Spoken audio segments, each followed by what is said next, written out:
Hello friends, 901 project management practices and evaluation સબ્જેક્ટના video લેક્ચરની અંદર મિત્રો ફરી એકવાર તમારું સ્વાગત છે. તો આજના લેક્ચરની અંદર મિત્રો આપણે સેમેસ્ટર 9ની અંદર જે આ સબ્જેક્ટ છે રાઈટ, તો એના યુનિટ 2ના રિસ્ક પ્લાનિંગ ટોપિક વિશે આજે ચર્ચા કરવાના છીએ મિત્રો. રાઈટ, તો કોઈ પણ ન્યૂ સિસ્ટમનું ડેવલપમેન્ટ કરતા હોઈએ, અધરવાઇઝ આપણે આપણી રિયલ લાઈફનું પણ એક્ઝામ્પલ લઈએ તો કોઈ પણ નવું કામની શરૂઆત કરતા હોઈએ તો એની અંદર મિત્રો રિસ્ક તો હોય જ, રાઈટ. એન્ડ એ જે સિચ્યુએશન છે, એ જે રિસ્ક છે, તો એને મેનેજ કરવું પડે. એને અવોઇડ કરશો તો અમુક ટાઈમ સુધી એનાથી તમે દૂર રહી શકશો, પણ પ્રોપરલી એનું મેનેજમેન્ટ જરૂરી છે, રાઈટ. એન્ડ આપણે પ્રોજેક્ટ મેનેજમેન્ટની વાત કરીએ મિત્રો, રાઈટ, તો આ જે ટોપિક્સ છે તો આપણા માટે બહુ જ ઇમ્પોર્ટન્ટ છે, રાઈટ. તો આજના લેક્ચરની અંદર મિત્રો આપણે રિસ્ક પ્લાનિંગ ટોપિકની શરૂઆત કરી રહ્યા છીએ. એન્ડ એની અંદર vote is risk, then how to manage risk, right, then planning for risk, planning your risk management, different જે સિલેબસના ટોપિક છે એના ઉપર આપણે ચર્ચા કરીશું મિત્રો. તો સ્ટાર્ટ કરીએ છીએ રિસ્ક મેનેજમેન્ટ, રાઈટ. તો રિસ્ક મેનેજમેન્ટ પ્રોજેક્ટની અંદર આ એક એવી પ્રોસેસ છે કે project manager A minimise any potential problem that may negatively impact a project timetable. Project manager શું કરે છે મિત્રો, આપણે એક્ઝામ્પલ પછી સમજીએ છીએ એનું, બટ એનો ઇન્ટ્રોડક્ટરી પાર્ટ છે જે, રાઈટ. તો કોઈ પણ ઓર્ગેનાઇઝેશન હોય મિત્રો, તો એ ઓર્ગેનાઇઝેશનની અંદર પ્રોજેક્ટનું જે વર્ક છે એ હોલ વર્ક કોણ હેન્ડલ કરતું હોય છે? Project manager, right. એને જે પણ પ્રોજેક્ટ ડેવલપ કરવાનો છે તો એ પ્રોજેક્ટને એક ગ્રાફિકલ વ્યૂની અંદર એની જેટલી પણ એક્ટિવિટી છે એ સેટ કરેલી છે એને ગાંઠ ચાર્ટના નામે આપણે ઓળખીએ છીએ મિત્રો, રાઈટ. તો એ જે પ્રોસેસ છે, રાઈટ, તો કોઈ પણ પ્રોબ્લેમ અકર થશે મિત્રો, તો એ પ્રોબ્લેમને પ્રોજેક્ટ માટે જે ટાઈમ ટેબલ ડિસાઈડ કર્યું છે એની નેગેટિવ ઇફેક્ટ ઊભી થશે. કેમ નેગેટિવ ઇફેક્ટ ઊભી થાય મિત્રો? એનું રીઝન એ છે કે કોઈ પ્રોબ્લેમ અકર થશે એટલે તમારી જે કરંટ પ્રોસેસ હશે એ સ્ટોપ થઈ જશે, રાઈટ. એન્ડ એ પ્રોબ્લેમનું સોલ્યુશન આપણે પહેલાં કરવું પડશે, ધેન આફ્ટર આપણે શું કરીશું? એ રિસ્કને મેનેજ કરવું પડશે, અધરવાઇઝ એને પ્લાનિંગથી સોલ્વ કરવું પડશે પ્રોબ્લેમને. પછી જે એકચ્યુઅલી ટાસ્ક છે એ સ્ટાર્ટઅપ થશે પ્રોજેક્ટનું, રાઈટ.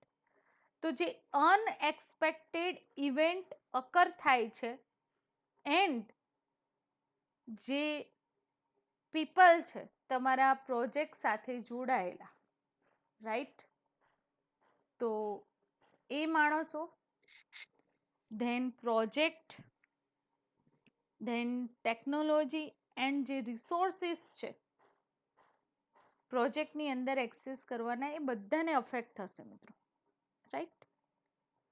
તો અમુક જે સર્ટેન ઇસ્યુ હોય છે, રાઈટ, તો એ જે રિસ્ક અકોર્ડિંગ જે ઇવેન્ટ અકર થાય છે એ ઇવેન્ટ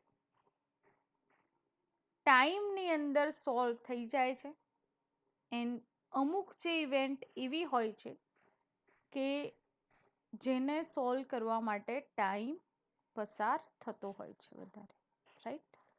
તો project risk require serious preparation in order manage them efficiently. એવું જો રિસ્ક અકર થાય મિત્રો તો એને એફિશિયન્ટલી મેનેજ કરવું પડશે, રાઈટ? હવે મિત્રો આપણે સ્ક્રીન પર તમને એક ઇમેજ જોવા મળી રહી છે.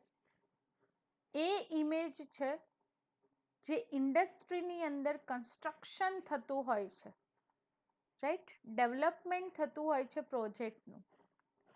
તો એ જે ઇન્ડસ્ટ્રી હોય છે રેપ્યુટેશન એની સાચવવા માટે બે વસ્તુઓ ઉપર ખાસ ધ્યાન રાખે છે. એક તો ટાઈમ એન્ડ સેકન્ડ વન છે કોસ્ટ ઓવરરન. તો એના થ્રુ પોતાના કામની એન્ડ પોતાના ઓર્ગેનાઇઝેશનની ઓળખ સાચવી રાખે છે. તો this may be sum up commonly held perception that industry tend to deliver expensive building like, right? તો આ જે બે મેઇન થિંગ છે એ પરસેપ્શન પર ઇન્ડસ્ટ્રી એની પ્રોડક્ટ ડિલિવરેટ કરતી હોય છે, એક્સપેન્સિવ પ્રોડક્ટ, રાઈટ? અહીંયા પ્રોજેક્ટ એ એન્ડ પ્રોજેક્ટ બી ની જે ડિફરન્ટ ટાસ્ક છે મિત્રો, તો એ તમે જોઈ શકો છો project A and B, right? તો એ જે પ્રોજેક્ટનું ડેવલપમેન્ટ થઈ રહ્યું છે પર્ટિક્યુલર ઇન્ડસ્ટ્રીની અંદર and different task, management style, management structure, operations, component, material, physical layout, right? સાઇટની condition, structure loading condition, bearing capacity, size and location, specs, management style, supplier and personnel, right? આ different thing એને affect કરે છે, right? અને બધા જ project માટે આ જે થિંગ્સ છે એ સિમિલર હોય છે, રાઈટ? પ્રોજેક્ટ ડિફરન્ટ છે બટ આ જે થિંગ્સ છે, જે ટાસ્ક છે ફોલો કરવાની એને મેનેજ કરવાની જે ટાસ્ક છે એ સિમિલર છે, રાઈટ? તો એ જે પ્રોજેક્ટ છે આ સિમિલારિટી શું બતાવે છે કે કોઈ પણ સિસ્ટમનું ડેવલપમેન્ટ કરવાનું હોય મિત્રો, રાઈટ? તો આ બધા જ જે થિંગ્સ છે તો એને અફેક્ટ કરે છે, રાઈટ? હવે મિત્રો આપણે સમજીએ કે વોટ ઇઝ રિસ્ક, રાઈટ? તો પ્રોજેક્ટ રિસ્ક ને આપણે શું કહીએ છીએ? તો જે અનસર્ટેન ઇવેન્ટ અધરવાઇઝ કન્ડિશન જે અકર થાય છે એન્ડ એની જે ઇફેક્ટ, રાઈટ? સમજો મિત્રો, જે અનસર્ટેન ઇવેન્ટ અકર થાય છે એન્ડ એની ઇફેક્ટ પ્રોજેક્ટના ઓબ્જેક્ટિવ પર અસર કરે છે, રાઈટ? તો એ પ્રોજેક્ટનો objective scope, schedule, cost and quality, આ જે મેઇન બિલ્ડિંગ બ્લોક છે એના ઉપર અસર થતી હોય તો એ પ્રોજેક્ટ માટે રિસ્ક કહેવાય. સમજો મિત્રો કે પ્રોજેક્ટ રિસ્ક ની ડેફિનેશન શું છે, રાઈટ? તો પ્રોજેક્ટ રિસ્ક જે છે, રાઈટ? તો પ્રોજેક્ટ રિસ્ક એટલે કે એવી કન્ડિશન, અધરવાઇઝ એવી ઇવેન્ટ જ્યારે અકર થાય છે કે જેની અસર પ્રોજેક્ટના ઓબ્જેક્ટિવ સાથે સંકળાયેલા જે થિંગ્સ છે, એટલે કે scope, schedule, cost and quality ઉપર જ્યારે અસર થાય છે ત્યારે એ પ્રોજેક્ટ માટે રિસ્ક બની જાય છે, રાઈટ? તો risk May have one or more cause and if it occur. જ્યારે રિસ્ક ક્રિએટ થાય છે મિત્રો ત્યારે એની સાથે ઘણા બધા કારણો, ઘણા બધા પરિબળો સંકળાયેલા હોય છે, રાઈટ? તો it may have one or more impact. A cause may be requirement, assumption, constraint, condition that create the possibility of negative or positive outcome. તો હવે આ કારણે જે પ્રોજેક્ટની રિક્વાયરમેન્ટ છે મિત્રો, એના માટે આપણે ધારેલો જે સમયગાળો છે, જે ટાસ્કનો ટાઈમ છે, રાઈટ, જે વર્ક ફ્લો છે, એના કન્સ્ટ્રેન્ટ છે, એની કન્ડિશન આપણે જે ડિસાઈડ કરેલી છે, રાઈટ? તો જે પ્રોજેક્ટ ક્રિએટ કરવા માટેની જે પોસિબિલિટી છે, રાઈટ, બે પોસિબિલિટી હોય, કોઈ પણ કાર્યની શરૂઆત હોય મિત્રો, તો બે પોસિબિલિટી હોય, કાં તો એ સક્સેસફુલી વર્ક પરફોર્મ થઈ શકશે, અધરવાઇઝ નેગેટિવ અપ્રોચ પણ આપણને મળી શકે છે, રાઈટ? બે રિઝલ્ટ આપણને મળે છે. તો આ જે રિસ્ક છે મિત્રો, આ રિસ્કના કારણે જે રિક્વાયરમેન્ટ છે, એઝપ્શન છે, કન્સ્ટ્રેન્ટ છે, જે કન્ડિશન છે મિત્રો, રાઈટ? તો બે પોસિબિલિટી ક્રિએટ થાય છે, કાં તો એ તમારી પ્રોડક્ટને સક્સેસફુલ ડેવલપ કરશો આ રિસ્કને મેનેજ કરીને, અધરવાઇઝ એના નેગેટિવ રીઝન પણ તમે જોઈ શકો છો કે ટાઈમસર તમારી પ્રોડક્ટનું ડેવલપમેન્ટ સક્સેસફુલી ના થઈ શકે, રાઈટ? ટાઈમ લિમિટ જે તમને આપેલી હોય એના કરતાં વધારે ટાઈમ પસાર થઈ શકે છે, રાઈટ? એન્ડ સિસ્ટમનો જે એમ હોય એના પર પણ થોડી અસર જોવા મળે. તો મિત્રો આ જે થિંગ છે એને આપણે એક એક્ઝામ્પલની મદદથી સમજીશું, રાઈટ?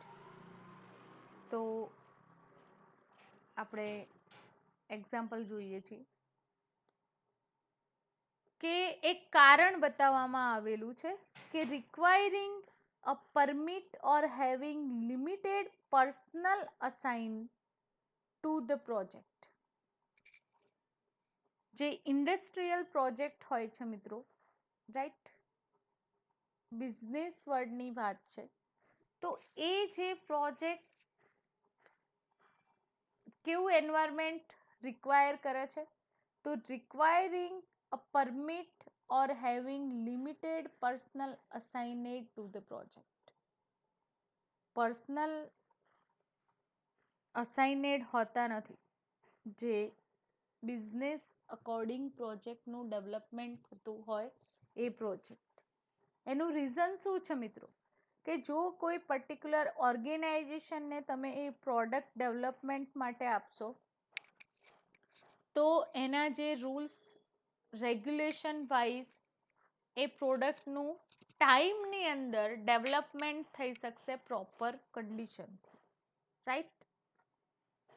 એન્ડ એની અંદર પર્સનલ અસાઇનેડ થોટ જોવા મળશે નહીં, રાઈટ?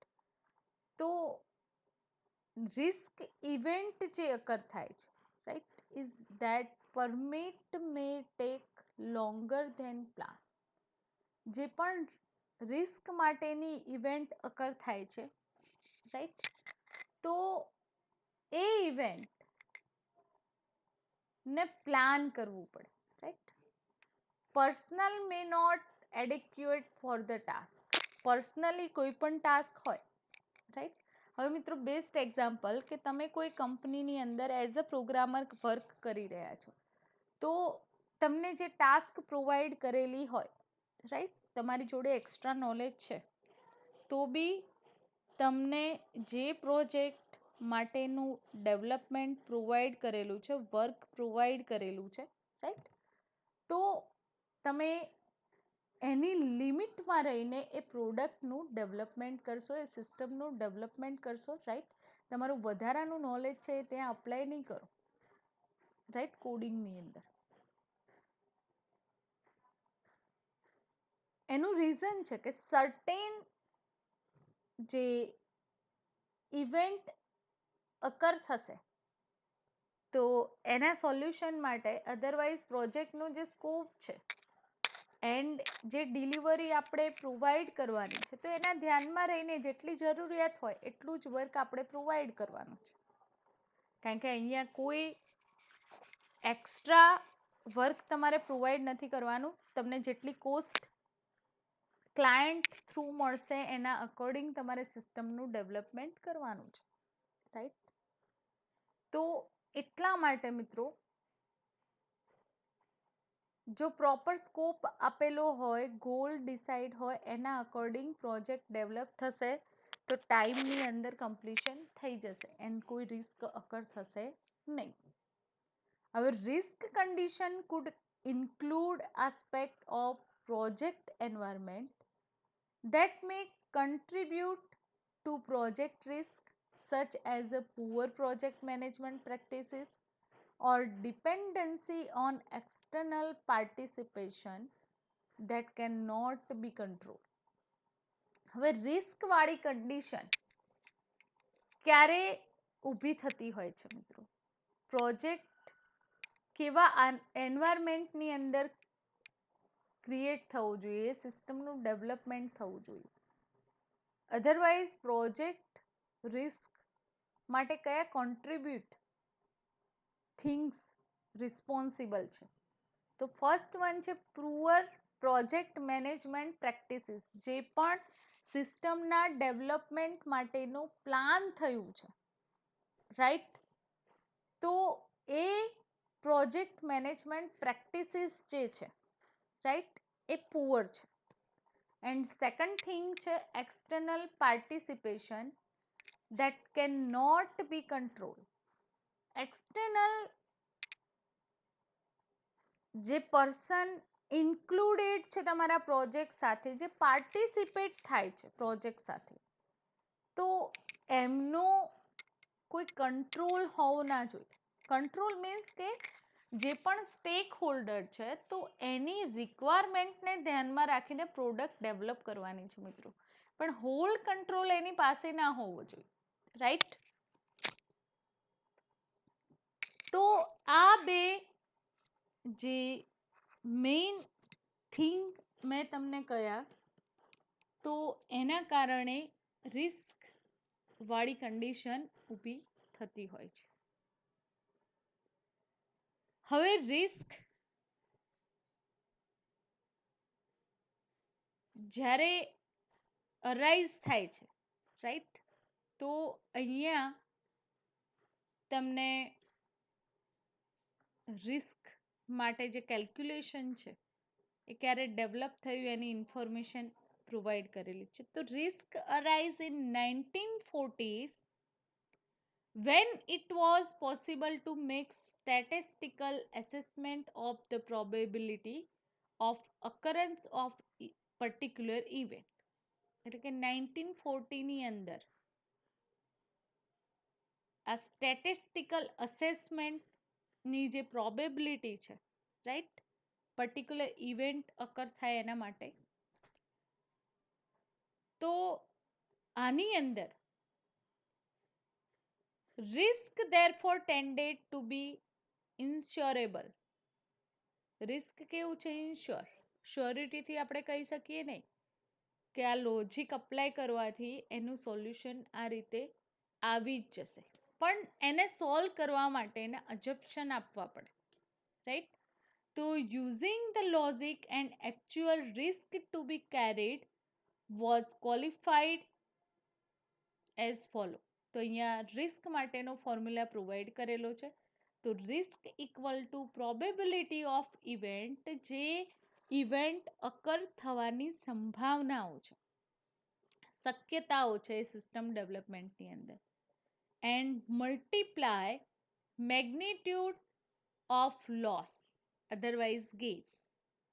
તો તમે કેટલું અચીવમેન્ટ મેળવ્યું, કાં તો લોસ કાં તો ગેઇન, રાઈટ.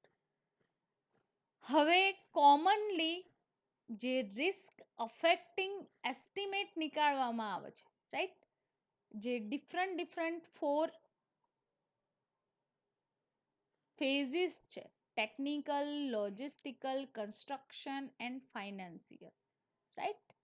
તો એની અંદર જે રિસ્ક અફેક્ટ થતા હોય છે, કોમન રિસ્કની વાત છે, તો એ સ્ક્રીન પર લિસ્ટ આઉટ થયેલા તમે જોઈ શકો છો મિત્રો, રાઈટ. તો ટેકનિકલ રિસ્કની આપણે વાત કરીએ તો adequacy of site investigation. Technical રિસ્કની વાત કરીએ તો adequacy of site investigation. Second one, availability of material and component.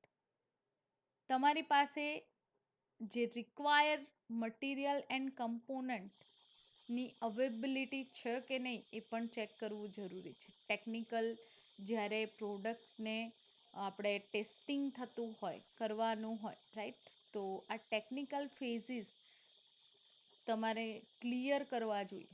એડ્યુકેસી of design and design information, right. જે પ્રોડક્ટ માટેની ડિઝાઇન ડેવલપ કરી છે, જે પ્લાન એક્ઝિક્યુટ કરવામાં આવેલો છે, તો એ ચોક્કસ હોવું જોઈએ, રાઈટ. હવે લોજિસ્ટિકલ વાત કરીએ તો જે સોર્સિંગ મટીરિયલ છે, જે પ્લાન્ટ છે એન્ડ લેબર છે, રાઈટ.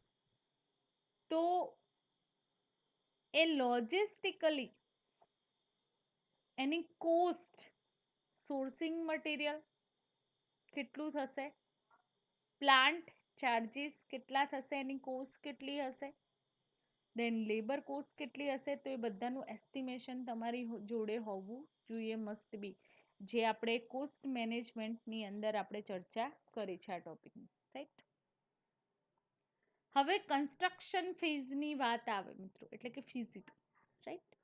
તો પ્રોડક્ટિવિટી, તમારી જે ન્યૂ ડેવલપમેન્ટ પ્રોડક્ટ છે, તો એ તમારે કેવી ડિઝાયર છે, કેવી ડેવલપ કરવાની છે, એટલે કે પ્રોડક્ટિવિટીનું તમને સંપૂર્ણ નોલેજ હોવું જોઈએ. દેન વેધર પણ અફેક્ટ કરશે, રાઈટ. હવે તમે એમ કહેશો કે મેડમ આપણે ઓફિસમાં કામ કરતા હોય ત્યાં તો એસી ઓફિસ છે, ત્યાં તો વેધર અફેક્ટ ના કરે, બટ ત્યાં બી વેધર અફેક્ટ કરશે, રાઈટ. જે એન્વાયરમેન્ટ તમને પ્રોવાઈડ કરવામાં આવે છે એ પણ એ પ્રોડક્ટના ડેવલપમેન્ટ માટે મોર એન્ડ મોર અફેક્ટેડ હોય છે. Adequacy of contractor on construction plan. જે કોન્ટ્રાક્ટર છે, રાઈટ, તો એનો પોતાનો કન્સ્ટ્રક્શન પ્લાન ચોક્કસ હોવું જોઈએ. Adequacy of resource scheduling. જે પણ રિસોર્સિસ આપણી સિસ્ટમના ડેવલપમેન્ટ માટે જોઈએ છે મિત્રો, તો એ એક્યુરેટ હોવા જોઈએ એન્ડ ટાઈમની અંદર આપણને પ્રોવાઈડ થવા જોઈએ, રાઈટ. એન્ડ નેક્સ્ટ છે ઇન્ડસ્ટ્રીયલ રિલેશનશિપ. તો બિઝનેસની અંદર મિત્રો ઇન્ડસ્ટ્રીયલ રિલેશનશિપ છે, રાઈટ. તો એ જેટલી મજબૂત હશે એટલો તમારો બિઝનેસ જે છે એનો ગ્રોથ વધારે રહેશે એન્ડ રિસ્ક અકર થશે તો એ જે ઇવેન્ટ છે એને ઇઝીલી હેન્ડલ કરી શકશો, રાઈટ. તો મિત્રો કોમન કયા કયા રિસ્ક અફેક્ટ થાય છે ને એનું એસ્ટિમેશન કેવી રીતે નીકાળવામાં આવે છે એની આપણે ચર્ચા કરી. હવે આપણે જે ગુડ રીઝન છે, difference estimate produced by different contractor for same project, same project માટે જે પણ એસ્ટિમેશન રીઝન પ્રોડ્યુસ કરવામાં આવેલા છે તો એની ચર્ચા કરીએ. રાઈટ, તો કોસ્ટ ઓફ મટીરિયલ એક એ એઝ અ રિસ્ક આપણે કેવી રીતે લઈ શકીએ સમજાવું છું મિત્રો તમને વન બાય વન. રાઈટ,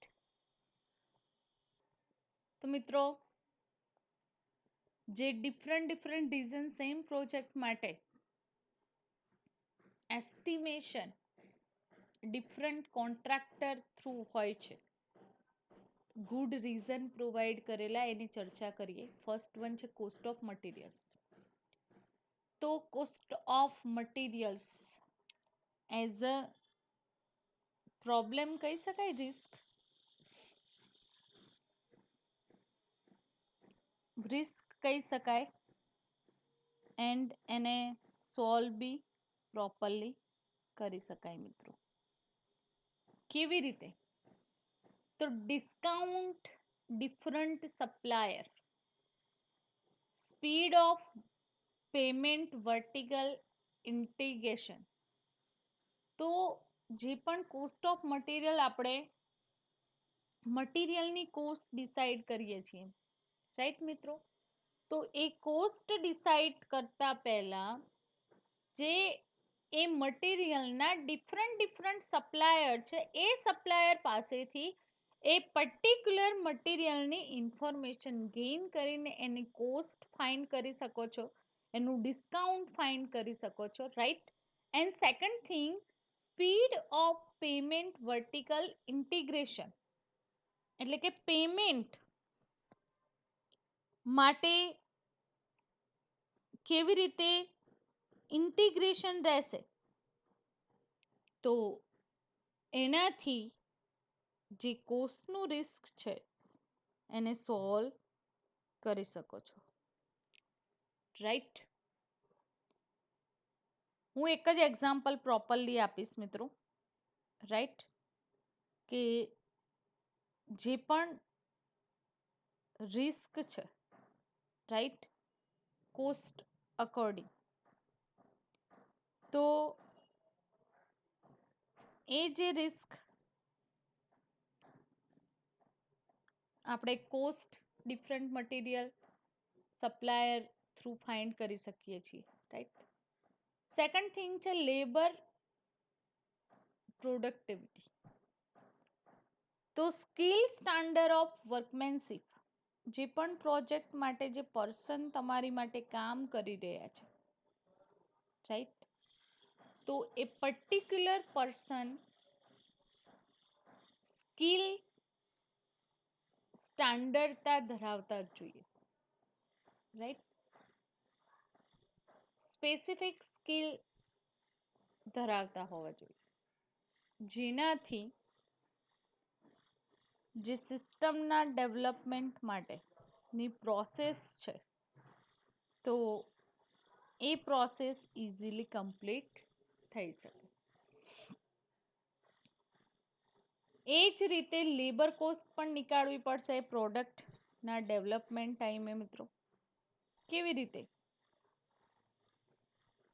તો material cost, labour cost, right, sorry, labour cost કેવી રીતે ફાઇન્ડ કરવામાં આવશે? તો વેજીસ ઓવરટાઈમ કોઈ માણસ કરશે તો એને કેટલું પ્રોવાઈડ કરવામાં આવશે? ગુડ સ્ટાફ હશે, રાઈટ, સ્કિલ પર્સન હશે તો એને એ રીતે તમારે સેલેરી પ્રોવાઈડ કરવી પડશે. એ ઓવરટાઈમ કરતા હોય અમુક માણસો એ પ્રોજેક્ટ માટે તો એને એક્સ્ટ્રા પૈસા તમારે આપવા પડશે. રાઈટ, એના સિવાય જે વેજીસ છે એ પણ એ કોસ્ટની અંદર ઇન્ક્લુડ કરવા પડશે. રાઈટ, હવે વેસ્ટેજ, તો આ પણ એક સિસ્ટમ ડેવલપમેન્ટ પ્રોસેસ માટે રિસ્ક છે. વેસ્ટેજ કોનું હોઈ શકે? તો મટીરિયલનું હોઈ શકે, લેબરનું પણ હોઈ શકે, એન્ડ ચોરી થઈ જાય રાઈટ? તો એ પણ વેસ્ટેજ જ છે, રાઈટ? તો મટીરિયલની વાત કરીએ આપણે, તો જે પણ પ્રોપર રિક્વાયરમેન્ટ છે પ્રોડક્ટ ડેવલપમેન્ટ માટે, એના અકોર્ડિંગ તમારે મટીરિયલ પ્રોવાઈડ કરવું પડશે, એના રિસોર્સિસ પ્રોવાઈડ કરવા પડશે. પછી મિત્રો તમારે જે સિસ્ટમ ડેવલપ કરવાની છે એના માટે 20%ની જરૂર છે ને તમે 25% અલોકેટ કરો છો, તો એ વેસ્ટેજ કહેવાય, રાઈટ? જલ્દી વર્ક પૂરું થઈ શકે છે, પણ અમુક કન્ડિશનની અંદર જે વર્કર છે એ પ્રોબ્લેમ અકર કરતા હોય છે, તો ત્યાં વેસ્ટેજ થઈ જશે, રાઈટ? હવે પ્લાન્ટની વાત કરીએ મિત્રો, રાઈટ? તો this is a very effective thing. તો પ્લાન્ટ જે તમે ડિસાઈડ કરો છો એની અમાઉન્ટ, એનો ટાઈપ, તમે પરચેસ કરો છો કે રેન્ટ પર લો છો, રાઈટ? તો આ બધા જ જે રીઝન છે. ધેન સેકન્ડ વન છે સાઇટ ટેકનિક. તો ડિફરન્ટ સિક્વન્સ ઓફ ઓપરેશન્સ, એ જે પર્ટિક્યુલર તમારો પ્લાન્ટ છે, રાઈટ? તો એ પ્લાન્ટ અકોર્ડિંગ જે સાઇટને મેનેજ કોણ કરે છે, એ મેનેજમેન્ટ કોણ છે કરે છે, એના પર સિક્વન્શિયલી કયા કયા ઓપરેશન પરફોર્મ કરવામાં આવે છે, right? Allowance for fix price. જો તમે અલાઉન્સ પ્રોવાઈડ કરતા હો તો એ ફિક્સ પ્રાઇસ તમારે કન્સિડરેટ કરવી પડશે, અધરવાઇઝ રિસ્ક ક્રિએટ થશે, રાઈટ? કોસ્ટ ઇન્ક્રીઝ થઈ જશે, ફ્યુચરની અંદર કોસ્ટ ઇન્ક્રીઝ થઈ શકે છે. જેમ તમે ગવર્મેન્ટ અધરવાઇઝ કોઈ વ્યવસ્થિત કંપનીમાં જોબ કરતા હો તો તમને HRA, DA and other allowances provide કરવામાં આવતા હોય છે, પણ એ ફિક્સ હોય મિત્રો, રાઈટ? જો એનું ફિક્સેશન આપવામાં ના આવે તો ઘણા બધા પ્રોબ્લેમ ક્રિએટ થઈ શકતા હોય છે, right? Effect of design team. જે ટીમ ડિઝાઇન કરી છે ટીમ મેમ્બર તો પ્રોપર હોવા જ જોઈએ મિત્રો, અધરવાઇઝ વર્ક પ્રોપરલી કોઈ દિવસ થાય નહીં. એન્ડ લાસ્ટ વન છે ડેલિબરેટ ડિસ્ટોરેશન ઓવરહેડ પ્રોફિટ. તો front loading and cash flow anticipating variation.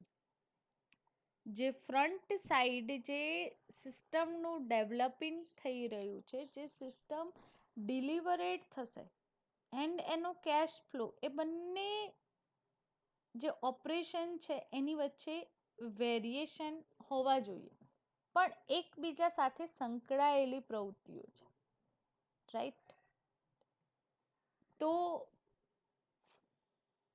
અહીંયા સુધી આપણે એક્ઝામ્પલ સાથે રિસ્ક થી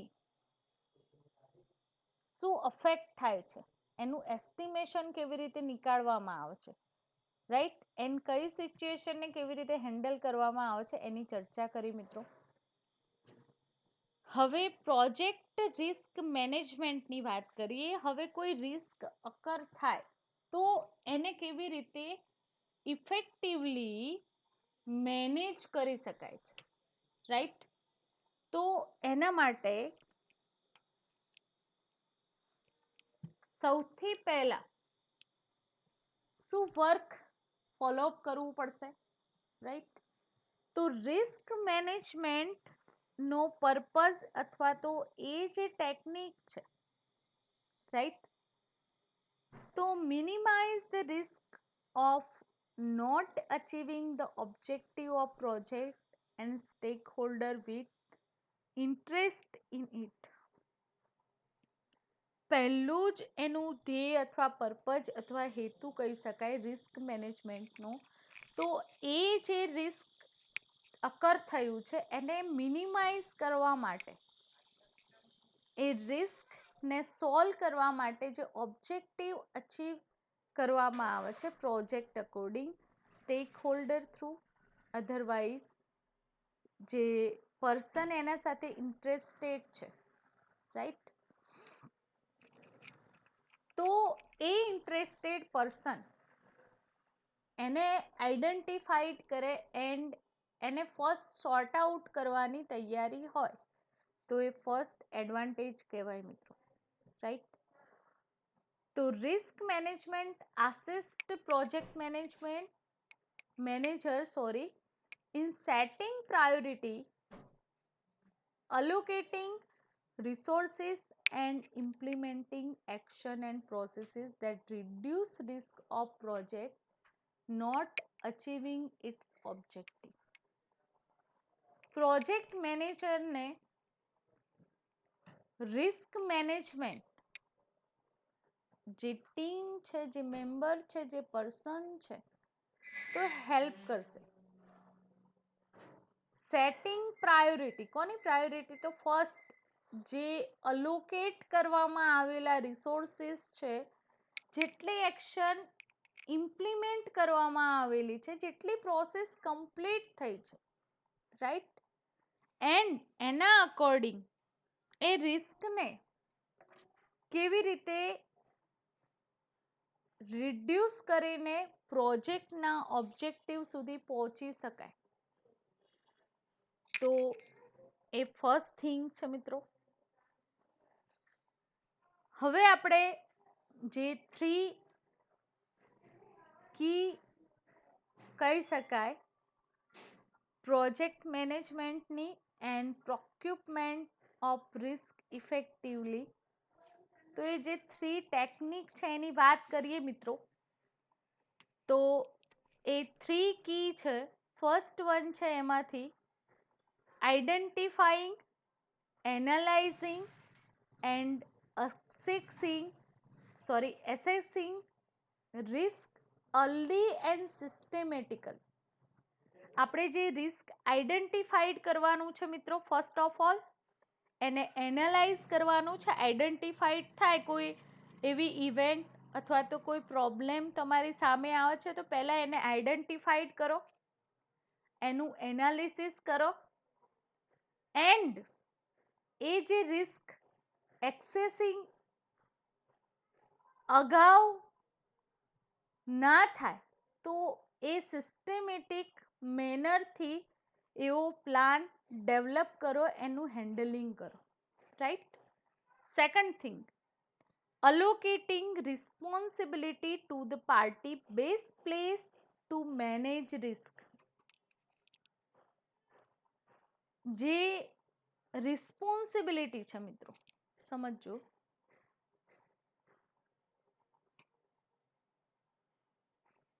સેકન્ડ થિંગ શું ધ્યાનમાં રાખવાનું છે? તો responsibility to the party best place to manage risk. રિસ્કને મેનેજ કરવા માટે જે બેસ્ટ વે છે, રાઈટ, તો એ રિસ્પોન્સિબિલિટી પાર્ટીને અલોકેટ કરો, which may involve implementing new practices, procedure or system, negotiation suitable contractual arrangement. And એ જે પાર્ટી છે તો એ પાર્ટી ને ઇન્વોલ્વ કરીને ન્યૂ પ્રેક્ટિસીસ એટલે કે ન્યૂ પ્રોસિજર, જે સિસ્ટમ ડેવલપમેન્ટની ક્રિએટ કરવાની છે, રાઈટ, એનું કોન્ટ્રાક્ચ્યુઅલ અરેન્જમેન્ટ કરો, right. Second thing. And third, ensuring that the cost incurred in reducing risk are commensurate with the importance of project and risk involved. તો third thing શું યાદ રાખવાનો છે મિત્રો? તો થર્ડ થિંગ છે કે જે કોસ્ટ ડિસાઇડ કરેલી છે, રાઈટ. તો ensuring that the cost incurred in reducing risk are commensurate with importance of project and risk involved, right. તો એના ઇન્વોલ્વિંગ સાથે સિસ્ટમનું ડેવલપમેન્ટ કરવું જોઈએ. તો આ 3 કી છે જે પ્રોજેક્ટ મેનેજમેન્ટની પ્રોસિજર છે, તો એની અંદર ઇફેક્ટિવલી રિસ્કના પ્રોક્યુરમેન્ટ માટે વર્ક કરે છે. હવે મિત્રો આપણે વાત કરીએ scope of risk management for project include. Scope હોઈ શકે છે ને કે જે સ્કોપ તમને પ્રોવાઈડ કરેલો છે, તો એના અકોર્ડિંગ રિસ્ક કયા છે. તો business risk include all those risks that might impact on visibility of the enterprise, including market, industry, technology, economic, financial factor, government and political influence. તો મિત્રો જે સ્કોપ છે, સ્કોપ એટલે કે ન્યૂ સિસ્ટમનું જે ડેવલપમેન્ટ થઈ રહ્યું છે, ઓબ્વિયસલી એ રિસ્ક તો ઉઠાવવું જ પડે, નહીં તો ન્યૂ સિસ્ટમ ડેવલપ જ ના થાય મિત્રો, રાઈટ. તો બિઝનેસ રિસ્ક તો અવેલેબલ હોય જ, રાઈટ. તો એ જે રિસ્ક છે, તો એન્ટરપ્રાઇઝ માટે પણ હોઈ શકે છે, માર્કેટની અંદર એ કેટલું વેલ્યુએબલ રહેશે એનું પણ રિસ્ક હોઈ શકે છે, રાઈટ. ઇન્ડસ્ટ્રીની અંદર કેટલું પોપ્યુલર રહેશે તમારી સિસ્ટમ, ટેકનોલોજી કઈ એક્સેસ કરો છો ને કેટલી સમજમાં આવશે પબ્લિકને, રાઈટ. એન્ડ યુઝીસ એના વધશે.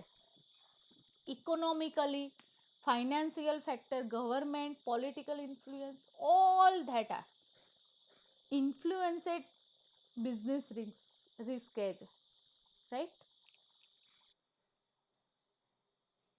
Project risk include all those risks that might impact on the cost, schedule or quality of the project.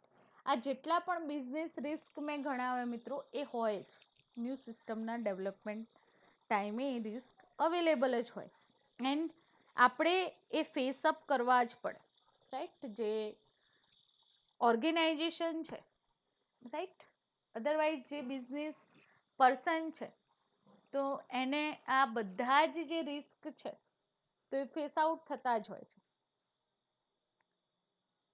તો એ જે રિસ્ક છે એ કોને ઇમ્પેક્ટ કરે છે, તો cost, schedule and quality of the project.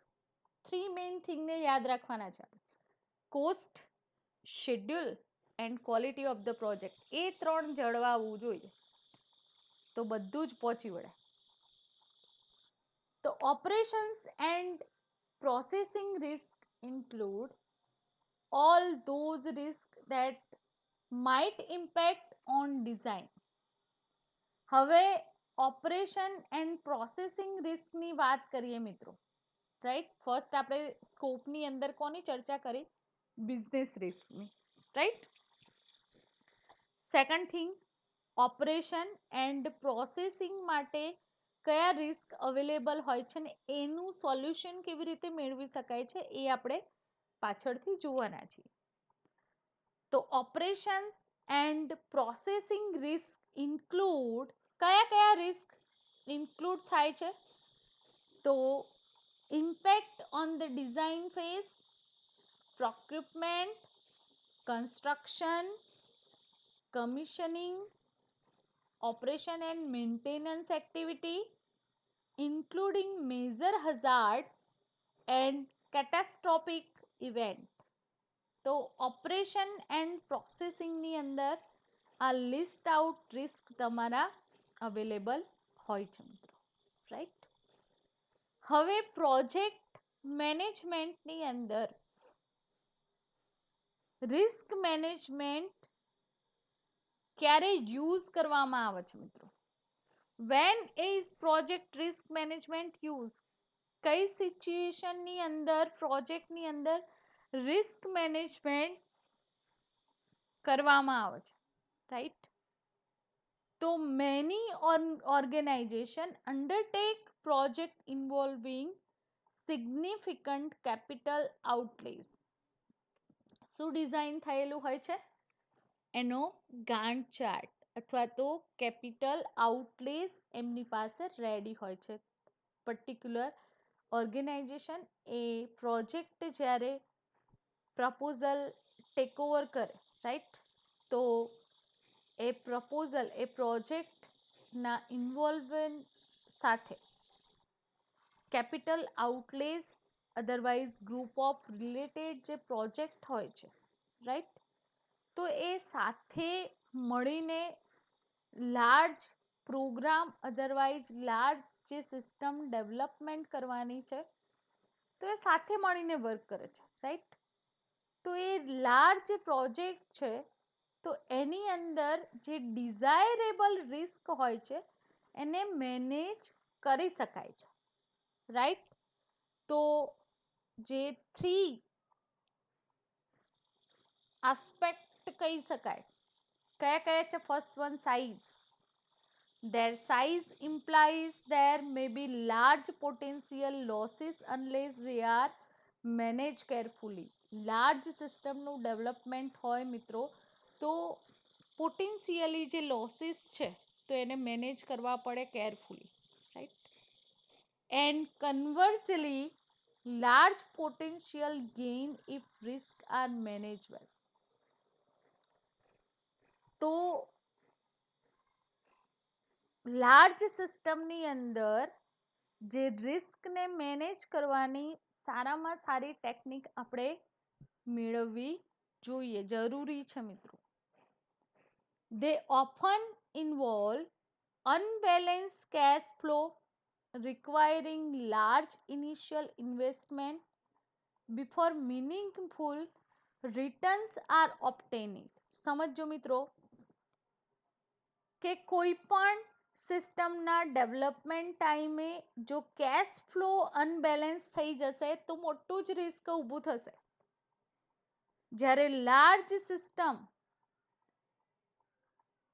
ની અંદર ઇનિશિયલ ઇન્વેસ્ટમેન્ટની અંદર જ એની કોસ્ટ ખર્ચાઈ જતી હોય છે, તો before meaningful return are obtain, તો તમારે એ શોધી કાઢવું પડશે કે એ રિટ્રાઈવ કોસ્ટ કઈ રીતે કરી શકશો. In this circumstances and particularly for assets with potentially long life, જે અસેટ્સ છે એ પ્રોપર્ટી છે, રાઈટ, એવી કન્ડિશનની અંદર, એવા સર્કમસ્ટાન્સીસની અંદર જે પર્ટિક્યુલર એસેટ્સ છે લોંગ લાઈફની, એ તમારે હોવી જોઈએ તમારી પાસે. There may be significant uncertainty about future cash flow due to changing economic condition, advance in technology, changing pattern, right, and demand for product or services, new competition or varying operating requirement. તો first આપણે risk કોના according હોય એને manage કેવી રીતે કરવામાં આવે છે? તો સાઇઝ એની લાર્જ હોય, રાઈટ, તો એને કેવી રીતે વેલ મેનેજ કરવું એ તમારે પ્લાન કરવું પડશે. Second one, cash flow unbalance થઈ જાય તો એને કેવી રીતે બેલેન્સ કરવું, રાઈટ. તો એના માટે જો ઇનિશિયલ ઇન્વેસ્ટમેન્ટ ના પહેલા તમારે ચોક્કસ જે અસેટ્સ છે લોંગ લાઈફ માટેની, રાઈટ, તો એ તમારી પાસે હોવી જોઈએ, રાઈટ. એન્ડ જે અનસર્ટેનિટી છે કેશ ફ્લોની, ફ્યુચરની અંદર ના રહે, એને એવી રીતે મેનેજ કરવું પડશે ઇકોનોમિક કન્ડિશનને, રાઈટ, એવી એડવાન્સ ટેકનોલોજી, એડવાન્સ પ્લાનિંગથી એને મેનેજ કરવું પડશે, રાઈટ. કાં તો તમારે પેટર્ન ચેન્જ કરવી પડશે, ડિમાન્ડ વાઇઝ એ પ્રોડક્ટ અધરવાઇઝ સર્વિસીસની, રાઈટ. અધરવાઇઝ ન્યૂ કોમ્પિટિશન હોઈ શકે છે, અધરવાઇઝ વેરિયંગ જે ઓપરેશન્સની રિક્વાયરમેન્ટ છે, રાઈટ. તો એ જે રિક્વાયરમેન્ટ વાઇઝ કેશ ફ્લોને તમારે કંટ્રોલ કરવો પડશે, મસ્ટ બી. થર્ડ થિંગ છે large public sector project involve a degree of private sector participation.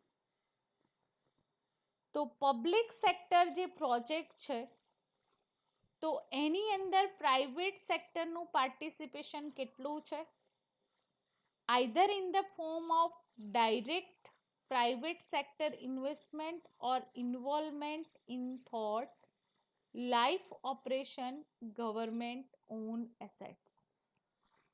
તમે જે સિસ્ટમનું ડેવલપમેન્ટ કરી રહ્યા છો મિત્રો, તો એની અંદર પબ્લિક સેક્ટર પ્રોજેક્ટ જો હોય તો એની અંદર પ્રાઇવેટ સેક્ટરનું પાર્ટિસિપેશન કેટલું છે, કેટલું એનું ઇન્વેસ્ટમેન્ટ છે, ઇન્વોલ્વમેન્ટ છે, right.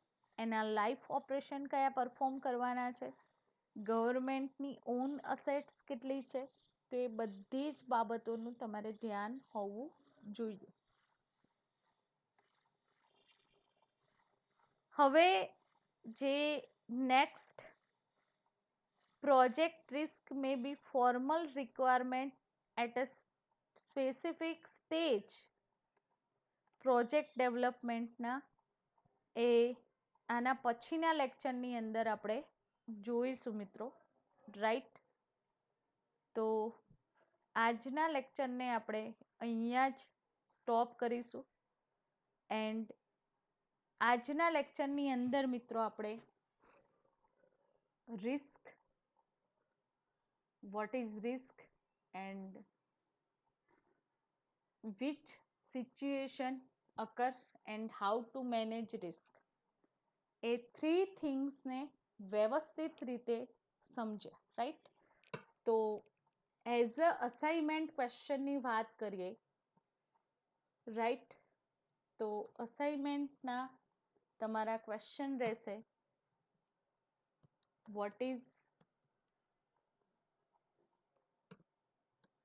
Risk, explain risk management,